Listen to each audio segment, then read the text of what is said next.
এটা হচ্ছে আমার বাড়ির মায়ের মন্দির। এই যে আমার মায়ের ঘর বা মন্দির। যে আজকে শনিবার আমি মায়ের পুজোটা দিয়েছি।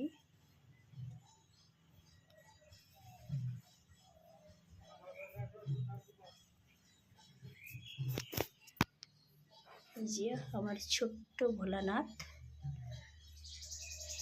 অনেক বড়, কিন্তু আমার কাছে ছোট ভোলানাথ। আর এটা হচ্ছে বড় ভোলানাথ। ফুলটার জন্য মুখটা দেখা যাচ্ছে না। এই যে আমার ভোলানাথ। আর এই যে আমার মা।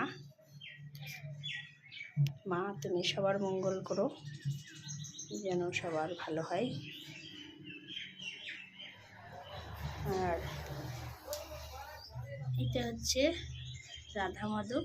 আমার ছেলে এটাকে পেয়েছিল পুকুরের জলে, তাই আমি রাধা মাধবের পুজো দিই। আর এটা হচ্ছে আমার মা লক্ষ্মী। যে মা লক্ষ্মী আর রাধা মাধবের খাবার।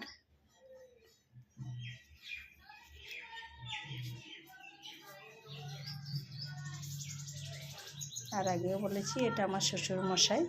শ্বশুরমশাইকে আমি মন্দিরেতে রাখি।